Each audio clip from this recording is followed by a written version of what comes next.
So, dito po tayo sa Gear 2. At kung mapapansin nyo po sa may layer ko, meron na akong Gear 1. Nilock ko na po yun. And then, panibagong layer na po tayo. Okay? At gumawa ulit tayo ng panibagong guide. Bali, dito sa may, sa may bandang Gear 1 ay wala na po yung guide. Dinilit ko na po siya. So, paano po yun? Unang-una doon ay punta ka ng view. Sa guides mo ay i-clear mo muna. Then, gumawa ako ng another layer, Gear 2, and then nilagyan ko uli ng guides. And then, ganun din, nilak ko uli yung guides. Okay? So, start na po tayo sa Gear 2.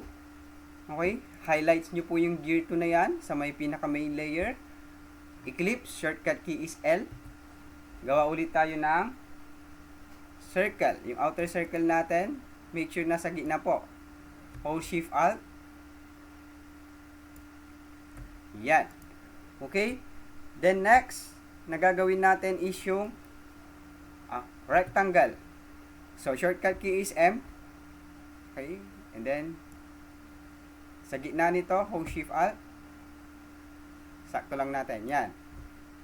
Then, ita-timing po natin. Papalitan ko po siya ng color para mas makita po natin yung ginawa natin na square. Arrow down para reposition natin. Then next is, gamit ako ng direct selection tool. Select po itong corner na to, yung dalawang corner sa baba, and then S for scale, which is yung ginawa na natin the last time. Then, hilahin ko po. Okay?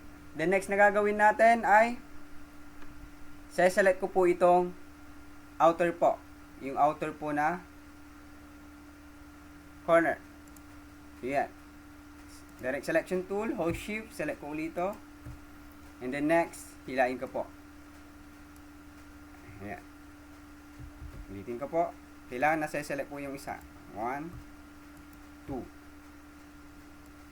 Yan. Sabay po sila. Yan. The next na gagawin po natin, iikutin uli natin. So, binilang ko na po yung ngipin. 8. Select. Gamit ang general selection tool. Punta tayo ng rotate tool. And then, hold Alt. Click natin sa may center. Then, 360 divide 8. Kung ilan yung ngipin. And then, copy. Control D.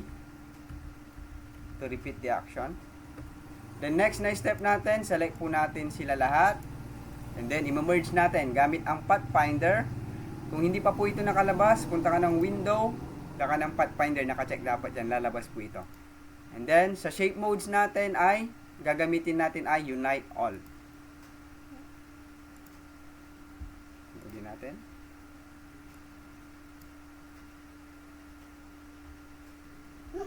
Unite All. Yan.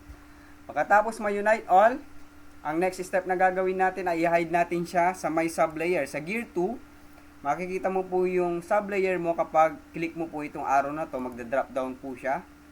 Yung sublayer niya ito po sa may pangalawa. At yung pangatlo, pang-apat ay layer ng guide. So dito tayo sa pangalawa. Hide po natin yan. Next ay gagawa po tayo ng circle. Shortcut key is L.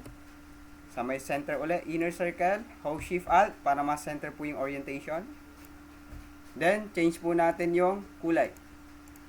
Next, ay re-reveal po natin yung gear. And then, select all po natin. And then, minus front. Shape modes, minus front sa Pathfinder. Yan. So, okay na po tayo. Next na step na gagawin natin.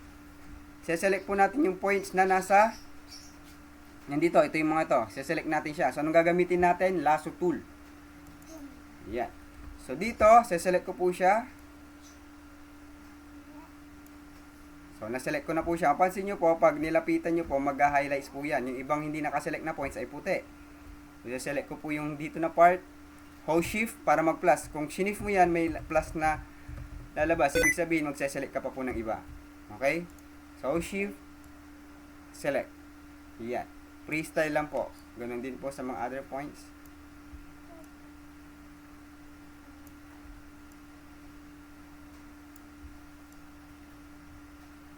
Yeah. Yeah. Okay, so once na selected na po sila, punta tayo ng direct selection tool. Then hilain po natin ito. Ayan. Ngayon, once na na-curve na, Ito na po yung gear 2 po natin. Okay, gear 2 is finished na. So hopefully na-follow nyo po yung guide. Pwede nyo naman pong i-post at ulit-ulitin po yung video hanggang ma-follow nyo po. So thank you very much guys.